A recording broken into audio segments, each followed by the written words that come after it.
Hello lovely people, how are you all doing today? I hope you are well. I'm still not right, annoyingly. I did the COVID tests, I did 2, they were negative, great. I think I've had the flu.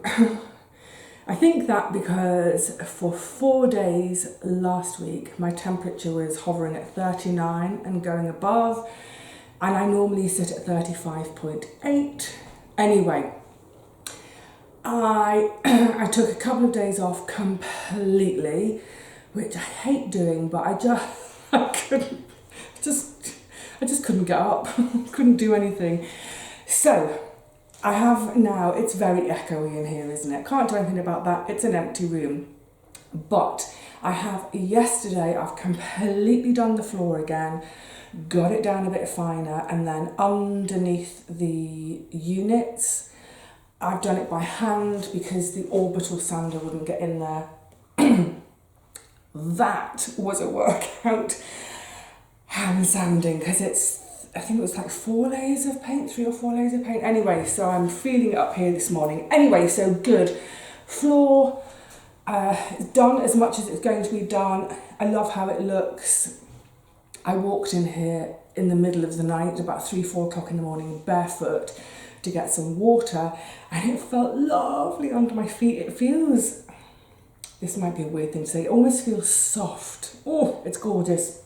So, last night, my 3 final jobs, and I'm going to carry on. I'm going to do one of that job this morning to show you my little hint and trick.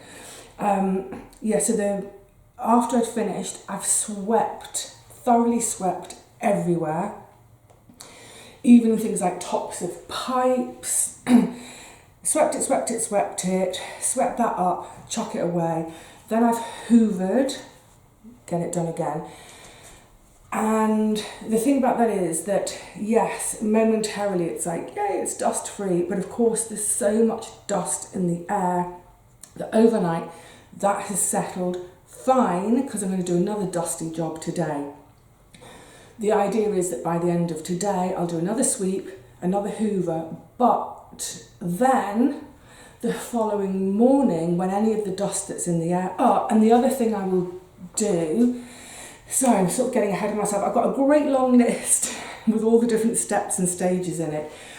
But before I sweep and hoover tonight, I'm also going to brush the walls, because dust will settle on the walls.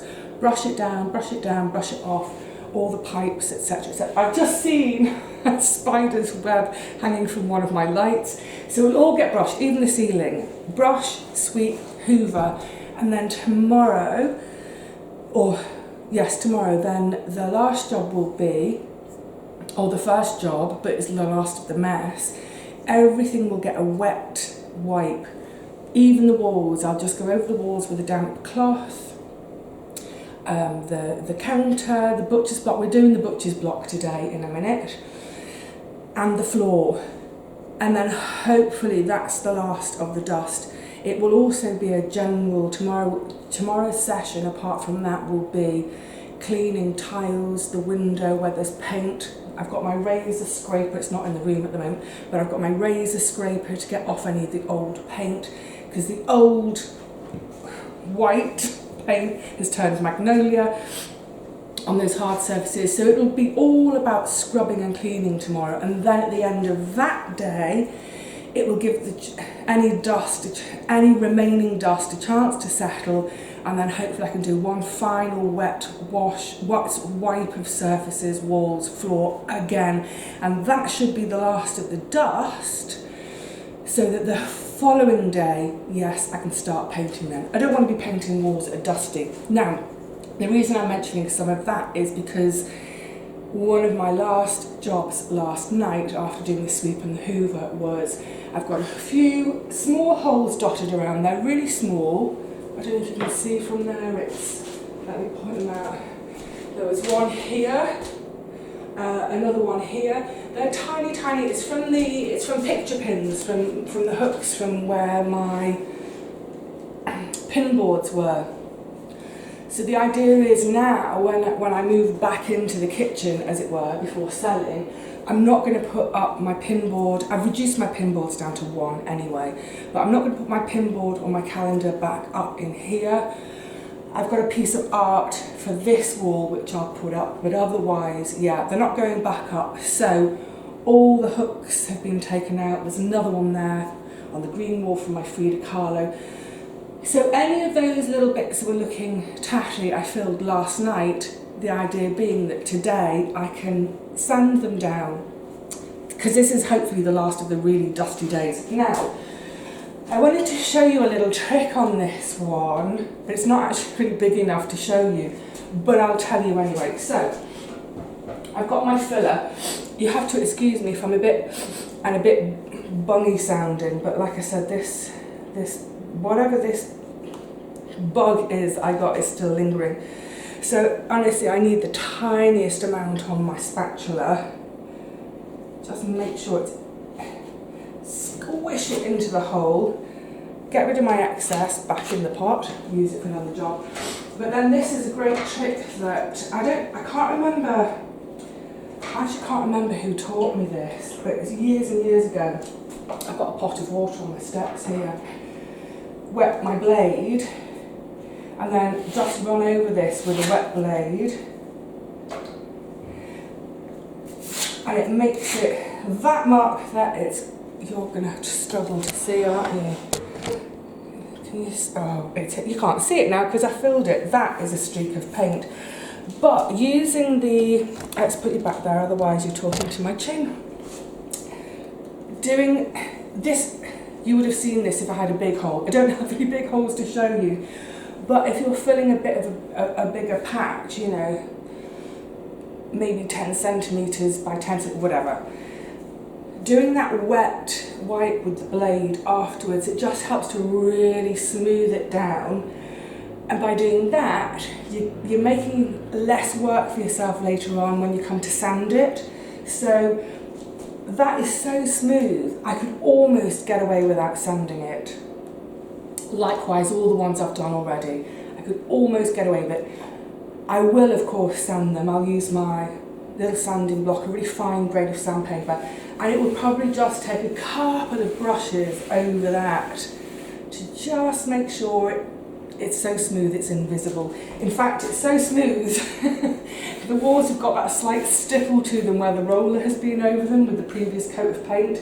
But yeah, so if you're filling a hole, have a bowl of water to hand, get your filling done, then clean the blade completely if there's any bit of plaster on there still. Get your blade cleaned completely, dip it in water, run it across. You might need to clean it again, wet it again, run it across, and you should end up with a really lovely smooth finish that will require like so little sanding the following day, or hopefully I'll get this done tonight. It should have time to dry enough to sand it by tonight. Right, now let's move on to the main job of the day, the butcher's block. Hello up there. I've got you at a crazy angle. I might have to bring you lower in a second. Right, this gorgeous French oak butcher's block.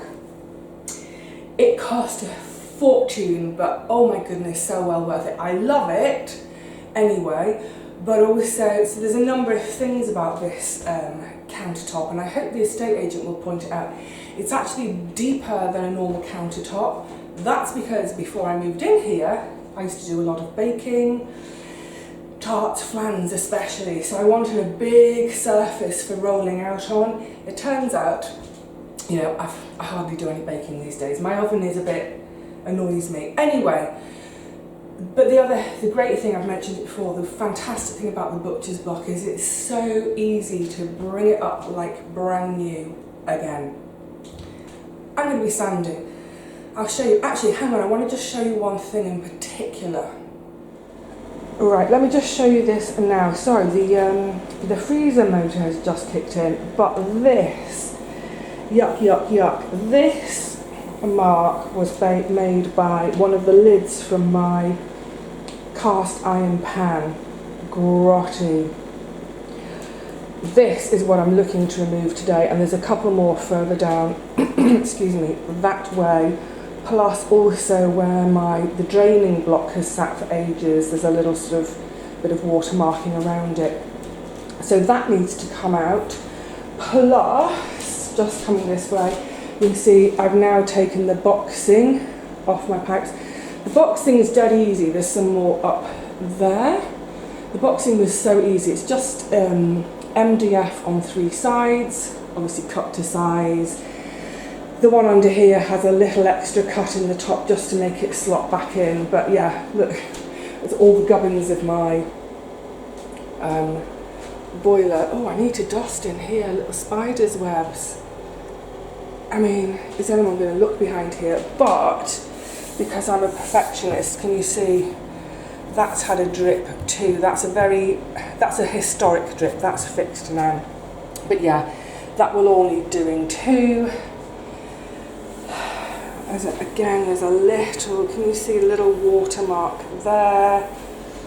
There's probably little watermarks around the oven where I've splashed and not seen it and let it sit. There's one there. Annoying. I mean, I know I'm a perfectionist and all that, but I think particularly this, I think that's really unsightly for a buyer. Someone might see that and think, oh, I'm going to have to replace the kitchen counter. That's going to cost. That's going to put them off. Why put them off when I can fix this with a very simple task? It's a simple task. It's going to take an age though. Oh, strip a bit. I'm getting warm. That's probably my lurgy, but also I'm going to get physical. So obviously I've got my mask to hand. It's one of these masks. I don't know if you can see that, but it's got a little. There's a filter in there. So you need a proper mask when you're doing dusty stuff, and I've been really, really careful. I'm always masked, even when I'm at the end of the day sweeping, hoovering, still with the mask on. Right, equipment. So I have got, I'm just going to turn it off in case as I'm handling it to show you it turns itself on.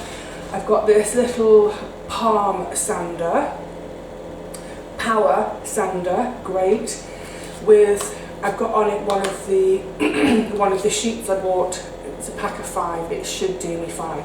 You can see it's a little bit scuffed already because I've done a test patch. More about the test patch in a minute. Having one of these powered palm sanders, it makes a huge difference. Like I was saying last night or late yesterday afternoon, I was on the floor hand sanding under the counters.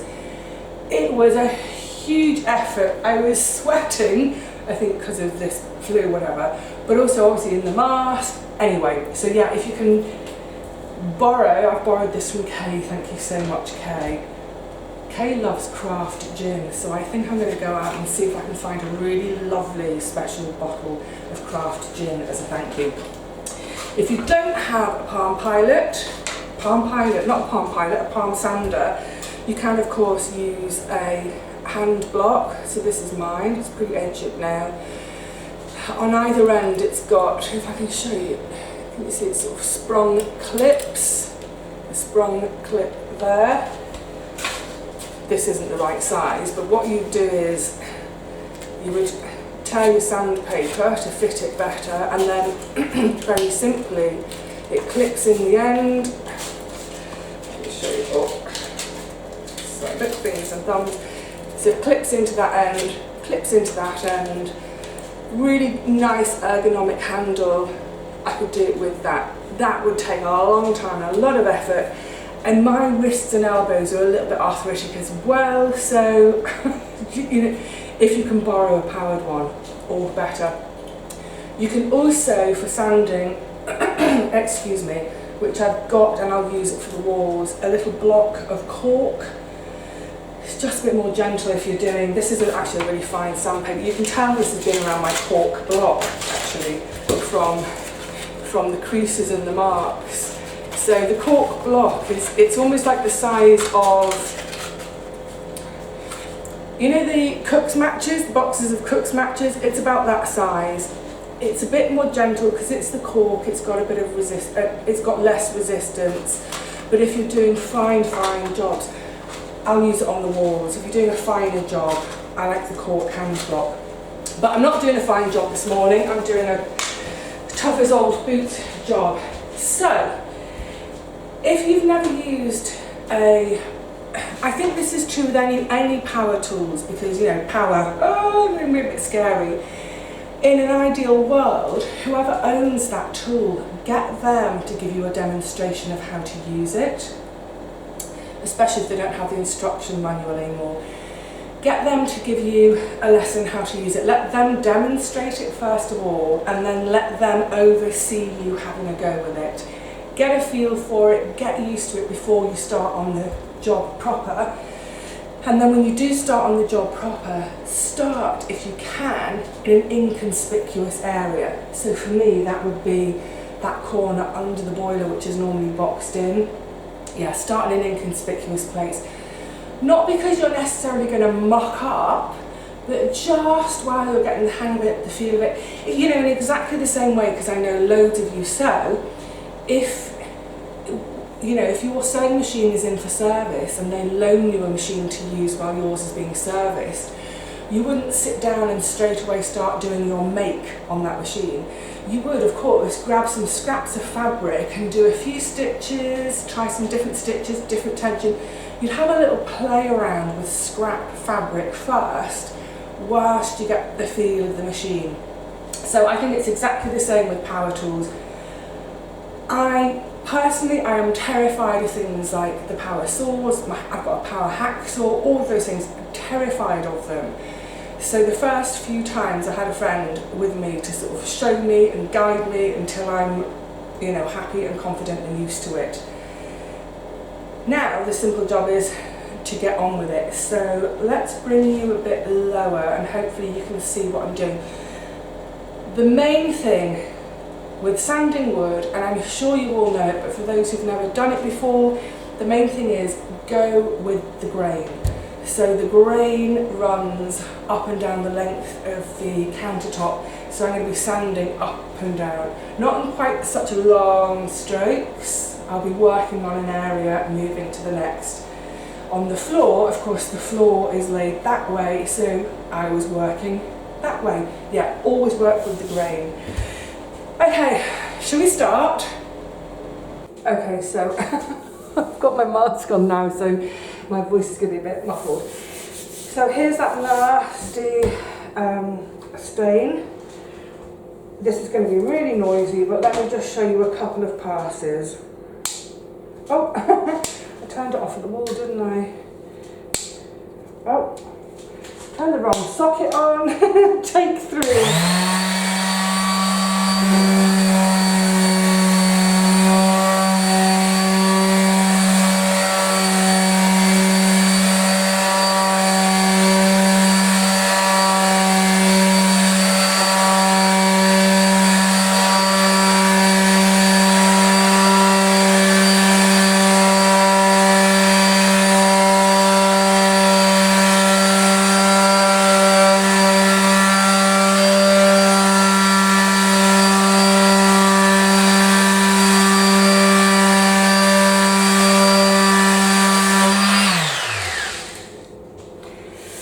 So you can see straight away, hopefully you can see the contrast between this is the finished surface, nicely oiled, etc. Now I'm getting back down to the bare oak. That's a couple of passes, you can see the ring is clearly visible still. It's going to take quite some time. I'm obviously not going to keep you here for that whole time. It is going to take me the best part of this afternoon. Firstly to get that out, but then once this is out, I might not do so many passes here because I'm not taking any stains out of here, but I do need to get it back down to the bare wood so that when I put the oil on, it will soak the oil up in the same amount all over, if that makes sense. Right, cracking on.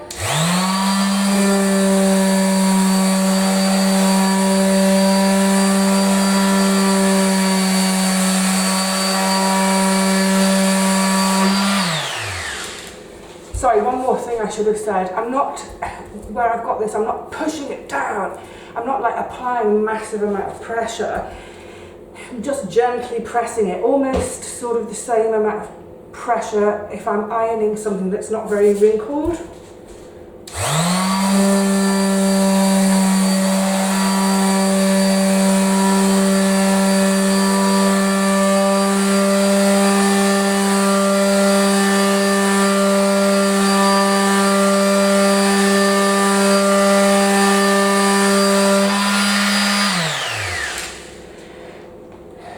I'm going to bring you in close so you can see what stage it's at now and that it's already starting to do the job. I'm not sure, looking through the camera lens, that it's picking up as well as I would want, but if you see this line compared with this is already starting to fade. A few more passes and that will be out completely. This one is really faded now. So you just saw in that last shot, I went over this a few more times than this side. Okay, yeah. I just need to do it now, don't I? And that's exactly what I will do. I will get on.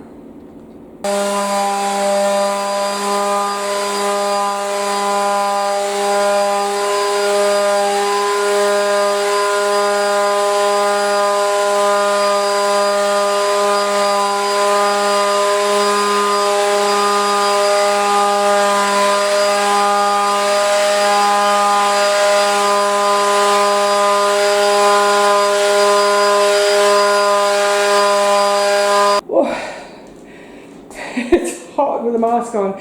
Well, as you can see,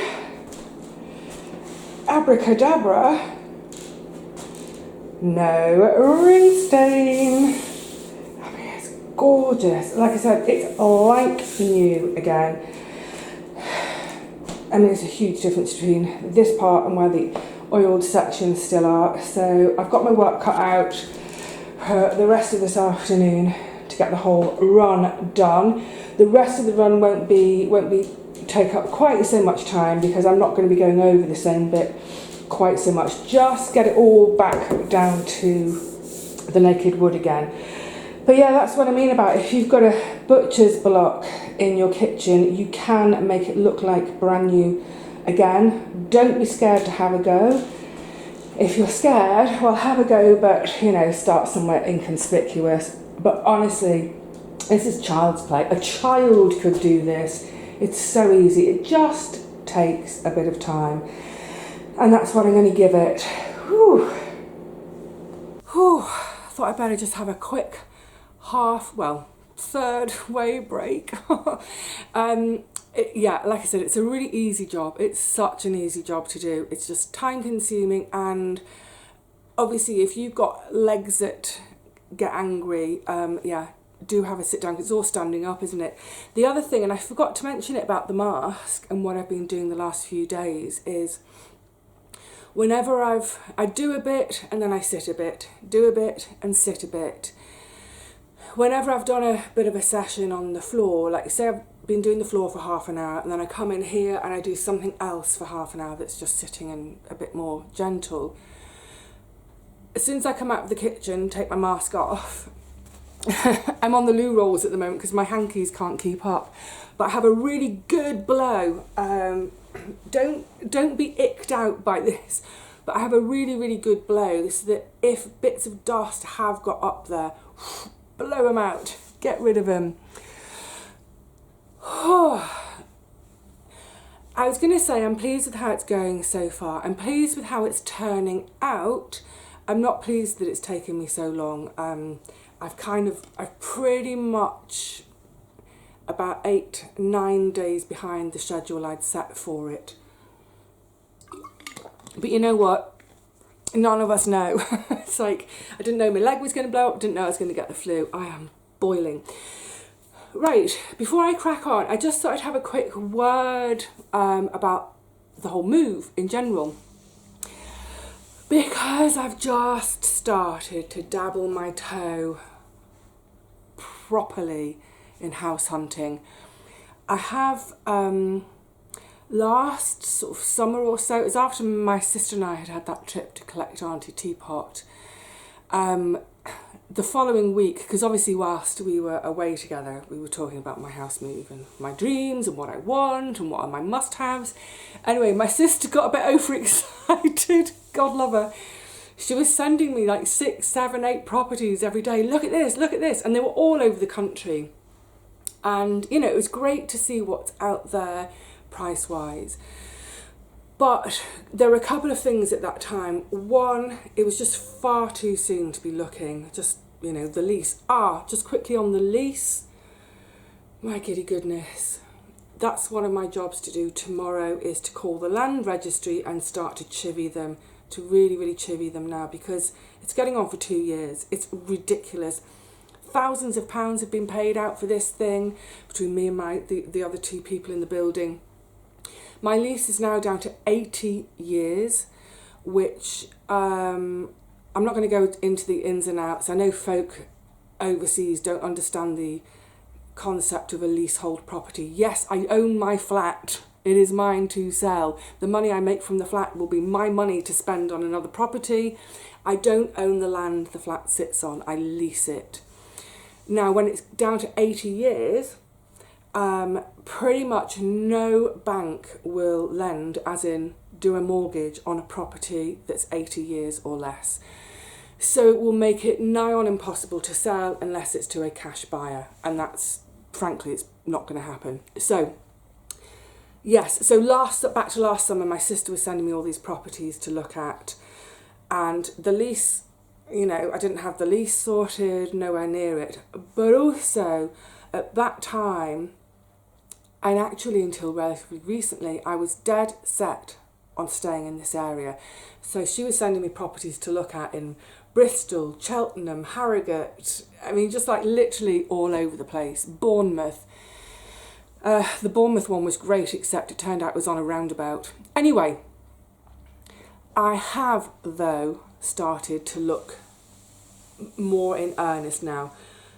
Over the last few months, when I go to the bookshop, when I go to my local ironmongers, I popped in there the other day for something. Support your local independents. To go to those places, I walk past, I don't know how many, 4, 5, maybe even 6 estate agents. So I always have a quick look in the window. Originally I was doing that just to sort of see what's out there, what are the prices, what sort of stock is available, you know, because it has to be ground floor for me. And I sort of like, oh yeah, okay, what's that, okay. But like I said, I've started to look in earnest. And, I don't know, a couple of weeks or so ago, I spotted a flat, ground floor, with a tiny bit of garden, that is almost a stone's throw from the allotment. It could not be closer. The only properties that are closer to the allotment are the houses that you see behind my shed. But they're all houses, none of them are flats. I was like, wow. Now, that's not to say if I moved to that flat, I'd keep the allotment. I'm definitely not going to keep the allotment, whatever happens. It's definitely, you know, bye-bye allotment. I simply cannot manage it. It's excruciating. Anyway, so I thought, oh, wow, okay. And it's just in my price range. It's kind of at the top of my price range. And I don't really want to spend the top of my price range. I want to spend below it in order to have that little bit of cash to, firstly, to do it up. Secondly, to buy new furniture. I need a new sofa. This sofa, oh my goodness. Firstly, all the cushions are falling apart. They're all held together. But more than that, the frame. So underneath the cushions, I've got wooden planks stretched across the frame to hold the seats up. Look, I mean, it's itchy nose. The sofa itself, I've had it for 20 years. I bought it second hand. So, you know, it's probably 25 years. It's high time for a new sofa. So yeah, I don't really want to buy I don't really want to buy right at the top of my budget price range. So back to that little flat, and it's kind of knock on for this conversation. I thought, oh, well, great. I know the building it's in. I know the building very well. Next door to it is where I used to go for some osteopathy. I know the street. Obviously I know it really, really well because it's in my hood, and you know, it's a building I've passed a gazillion times. So I had a look, I was looking at the photographs, and I thought, oh. And as I looked a bit closer, I realised that, because there were pictures of the kitchen, but they just kept showing pictures of one wall of the kitchen. And what I realised was, it wasn't a separate kitchen, it was like a wall of units and then the living room. And I looked at the measurements, and the living room kitchen combined was about 2/3 the size of my studio here. The bathroom was so tiny, I was thinking to close the door behind you, you'd probably have to step into the bathtub to close the door behind you to then be in the bathroom. Minuscule. And the bedroom, well, ridiculous. You could fit a double bed, I could fit my bed in there, but no other furniture. There wasn't room for furniture. So where are you going to put your wardrobe, your chest of drawers, you know, anything? And I totted up the square footage of it. I'm going to have to convert my... I'm in metres. I'm European. I do things in metres. But anyway, I totted it up, worked it out. That flat, one bed, ground floor, with a tiny bit of garden. I mean, table and chairs and 2 pots size garden, is about 30% smaller than my current flat. 30% smaller, but 50% more expensive. I was I was shocked and appalled, frankly. I mean, I haven't had my flat valued, but I've got a good idea of the value because I did get a valuation about 3, maybe 4 years ago. It must have been just before COVID. I got a valuation because at the time I was thinking I was going to have to move down and go and live with Auntie Teapot full time. Anyway, so yeah, I just thought that is ridiculous, really disheartening. Started getting me a bit freaked out, if I'm honest. I felt really properly depressed about everything in the last couple of weeks, but I'm also aware that I've been under the weather, so that might influence it. So I'm trying to keep a rational brain going at the same time as my, oh. Look, there's no doubt about it. Selling a property, buying a property, it's really stressful. You know, under the best circumstances, it's stressful. But it's kind of, seeing that flat has really cemented in me that I have to look at properties outside of my area, outside of London completely. And if I had said that a year ago, I would have been saying that with tears. I would have been getting all, you know what I'm like when I start to well up and my throat goes a bit funny. Ooh. But you know what? I'm kind of fine with it. I've reconciled myself to that. I'm going to miss this high street like mad because it is the best high street in the world. I was talking about it with Paul because Paul was suggesting I look in the town that... They're not moving to the town, they're moving to the countryside, hopefully, near that town. So he said, have a look at it. So I did, I went on Google, you know that street, like, anyway, it's like I said to him, it's too small for me, it's so small. And the big difference between me and them is I don't drive, so I'd be really isolated there. It's not for me. It's lovely, and I can't wait to have my summer holiday there next year with them. Get the spare room ready, chaps. Anyway, but yeah, like I said, I kind of looked at that town and I looked at the prices of things. I was like, oh my God, it's so cheap. I mean, relatively, and please don't anyone have a go at me like, oh, there are some people who can't afford a home. I'm talking about for me and what I've been looking at, it's relatively cheap. So yeah, I'm dipping my toe, officially now starting to dip my toe in the waters of the property market.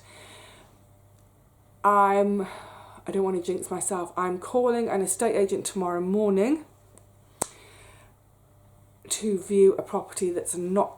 I'm going to get weepy now. It's been honestly, it's such a stressful time. there's other stuff going on in my life as well that I'm not going to talk about today, but it's just been an overwhelmingly stressful few months since January. I'm excited at this prospect of this move, but I kind of want it done because it's too much unknown at the same time as I've got all this other stuff going on. Anyway, like I said, fingers crossed. I'm calling an agent tomorrow morning. It's to view a property that's not in London. It's a town I know very, very well. It's in Dorset, which for me, I think one of the big issues about thinking about leaving this area, and like I was saying about all those properties my sister sent me to look at online, I just don't know the towns. I don't know if I'd be happy there. I can't envision myself in those places because I don't know those places.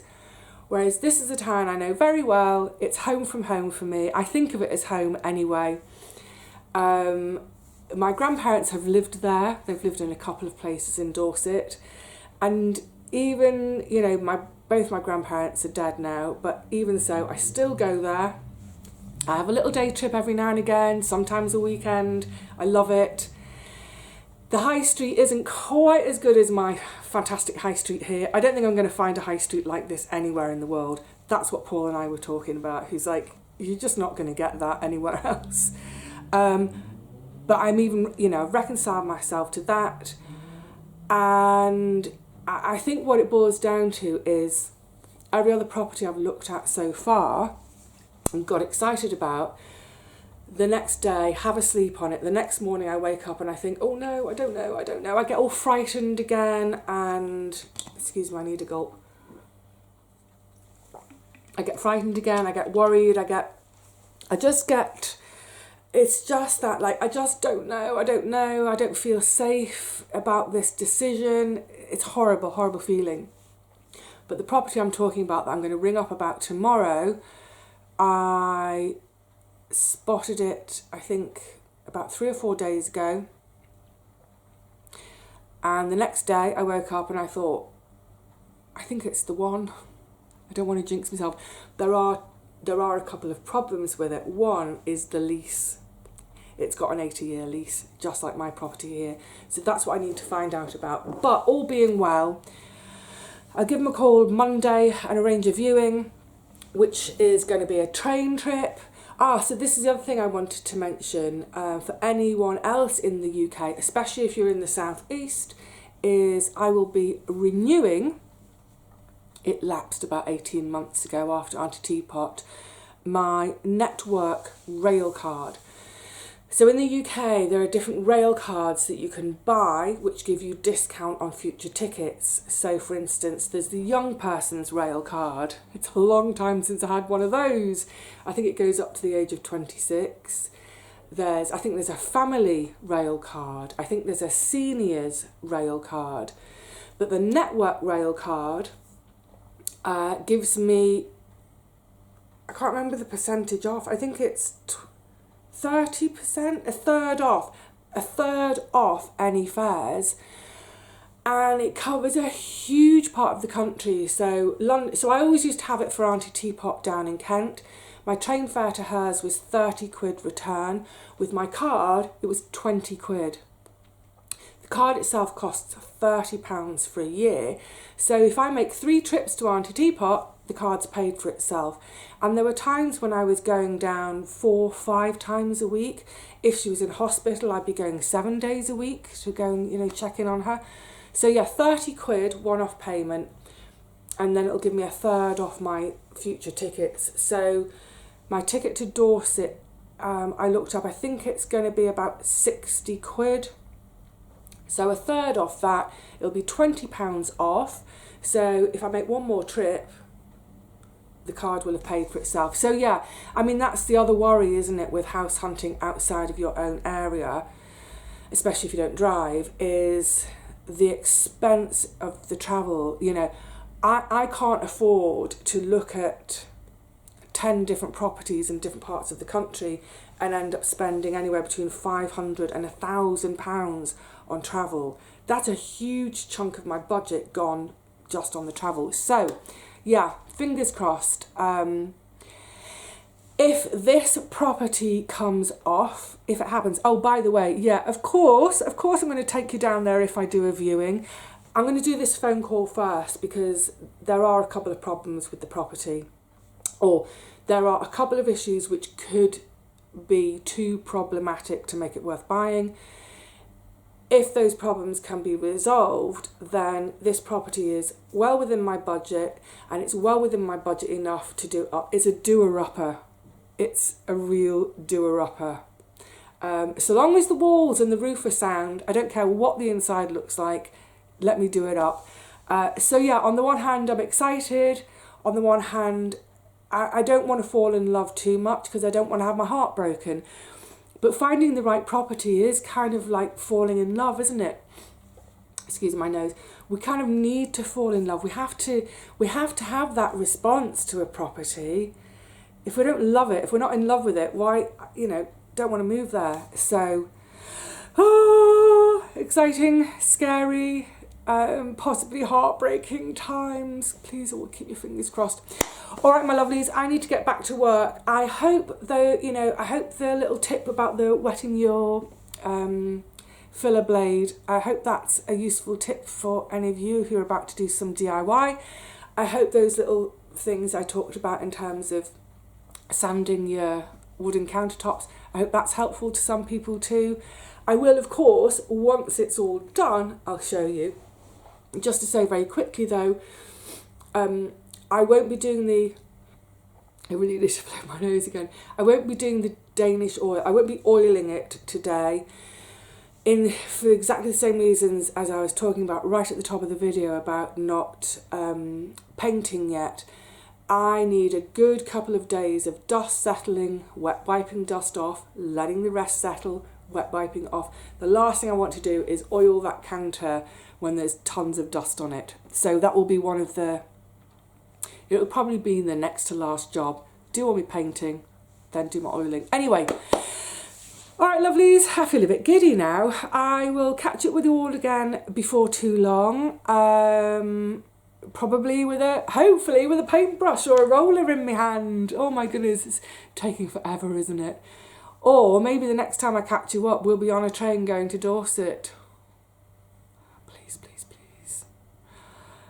It's so perfect. Stop it, Vivi. You're getting yourself worked up. I don't want to make it too perfect in my head because then if I lose it or it doesn't happen, I'll be heartbroken. Whatever. All right, lovelies. See you next time, whatever we're getting up to. Until then, please look after yourselves. Look after each other. Look after your countertops with a bit of sanding. Cheerio.